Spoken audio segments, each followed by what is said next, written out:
السلام عليكم ورحمة الله وبركاته. اللهم صل وسلم وزد وبارك عليك يا حبيبي يا رسول الله.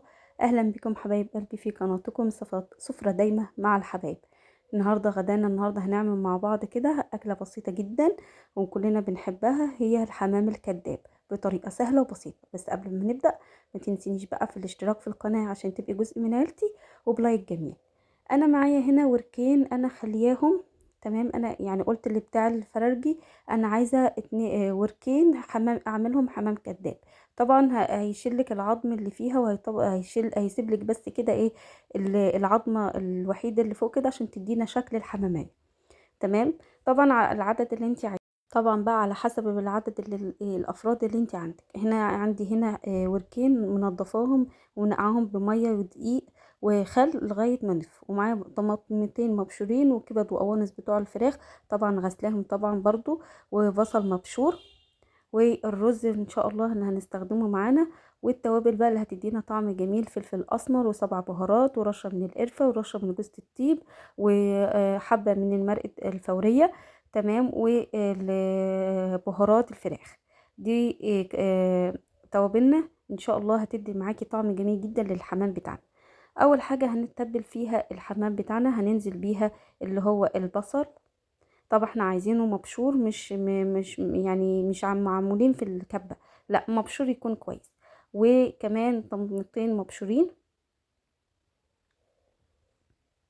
وهننزل بقى بالتوابل زي ما قلت لك: سبع بهارات والفلفل الاسمر وجوز الطيب ورشه من القرفه. والقرفه طبعا اختياري بس بتدي طعم جميل جدا. ممكن كمان تزودي اللي هو الجنزبيل، بس ما كانش عندك استكفيت بس بالتوابل اللي انا قلتها لحضرتك. طبعا بقى هندي بقى ايه تتبيله جميله جدا للوراك بتاعتنا. لو انت مستعجله ممكن نص ساعه بالظبط، او لو انت بقى مش مستعجله ممكن تقعد على التتبيله كده. كل ما بتقعد بتدي طعم جميل جدا للحمام بتاعنا. ساعه ساعتين. هنخش بس ايه التتبيله كده ما بين الجلد واللحم كده، نفتح كده جلد كده ونحشيها بحيث ان هي توصل لكل انسجة الفراخ اللي تدينا التتبيله، بتدي طعم جميل جدا للوراك. أكلة بسيطة جدا ومش مكلفة خالص. هتعملي أحلى حمام كداب بإذن الله.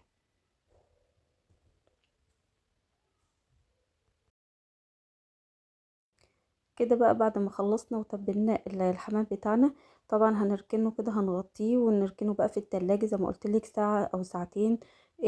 جميل جدا. والباقي برضو التتبيلة هنفوق الحمام كده عشان يبقى كله متبل واخد التتبيلة. نبدأ بقى مع بعض كده. الخطوة التانية هنجيب طاسة هنحط فيها معلقة من السمنة ومعلقة من الزيت. تمام. هنكون بس ايه نسخنهم جامد بحيث ان احنا لما ننزل بالكبدة تديها صدمة كده وما تنزلش المية بتاعتها. طبعا انت ممكن لو انت مستخدمة القوانص بتنزلي القوانص الاول، لان القوانص بتاخد فترة طويلة على ما تستوي، وبعد كده بتنزلي اخر حاجة الكبدة. بس احنا اغلبيتنا اللي احنا استخدمناه الكبدة، فنزلتها على طول تاخد صدمة، ونزلت معاها معلقة من الفلفل الاسمر طبعا عشان الزفارة. وبعد كده ما غيرت لونها هننزل بالبصل المبشور. والبصل طبعا هيدي للطعم جميل جدا للرز بتاعنا، يبقى مفلفل وبإذن هيعجبك بإذن الله.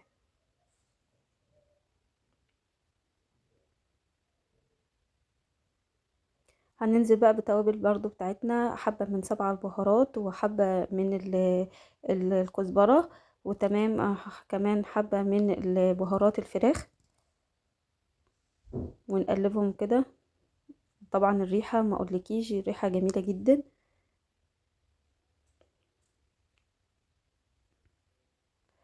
وطبعا احنا هنسوي الرز زي ما بنعمل الحمام بالظبط بتاعنا.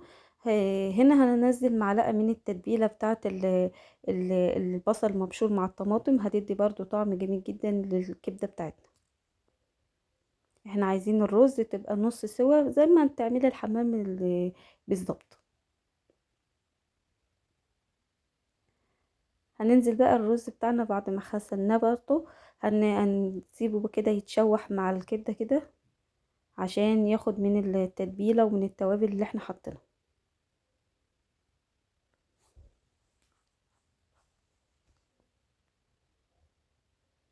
طبعا اخر حاجة هنحطها معلقة من الملح.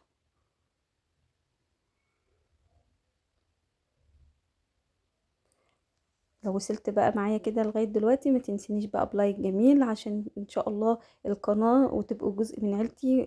انتوا حبايب قلبي يا رب. القناة تكون بتعجبكم. هننزل بقى بمقدار المية، تكون مية بسيطة جدا يعني نص كوباية. تمام، بحيث اللي هي ايه، اذا عايزينها زي ما قلت لكم نص سوا، زي ما كأننا بنسوي الحمام. زي ما انتوا شايفين كده الرز معانا مفلفل وجميل.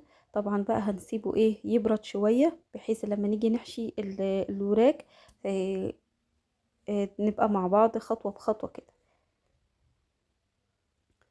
هنفرد بقى الايه الورك بتاعنا. طبعا مش التتبيله بتاعتها زي ما هي برضو هتدي، زي ما قلت لحضرتك هتدي طعم جميل جدا للحمام الكداب بتاعنا. ونحشي بيها الرز بقى. في ناس بقى طبعا ايه بتخيطه زي الحمام، وفي ناس ايه بتعمله بالشوكه، اللي هو الخل بتاع الشيش طاووق طبعا هنلفها مع بعض لفه هتدينا الشكل الحمام. وهندخل بقى كده الرز كده من داخل الورك، عشان لما نيجي نحمره يدينا شكل الحمامة بالظبط. يعني نلف كده اهوت. والجلد خلي بالك منه جدا، لان الجلد الوراك بتبقى خفيفة خالص، ممكن يتقطع معاكي، فعلى مهلك خالص وانتي بتلف الورك، بحيث اللي هي ايه تديكي الشكل اللي انتي عايزاه. وبالخلة كده هنتكدكها كده بالخلة، بحيث لما نيجي نسلقها ان شاء الله ما تفكش معانا. هنا بقى هنسلق الحمام بالكداب بتاعنا. بصلايه وطماطمايه وجزرايه وورق لوري وحبه من الفلفل الاسمر، وكمان معلقه من الملح. وننزل بيها بالوراك بتاعنا، تاخد بقى المده بتاعتها اللي هي تتسلق بيها الوراك عادي، السلق العادي بتاع الوراك. طبعا انت ممكن تختبريه التسويه. وبعد ما اتسلقت بقى كده حمرناها كده بايه معلقه من الزيت ومعلقه من السمنه. تمام، ناخد كده وش كده من جميع الجوانب بتاع الورك. تمام، وبقى بالشكل النهائي اللي انت شايفاه على مع حضرتك دوت الغدانا بتاعنا. اتفضلي معانا. حاجة بسيطة جدا، غدا ووصفة سهلة خالص، مش هتغلب حضرتك خالص. يا رب تكون الوصفة عجبتك، وما تنسينيش بقى بلايك وشير وسبسكرايب عشان تبقوا جزء من عيلتي بإذن الله. مع السلامة.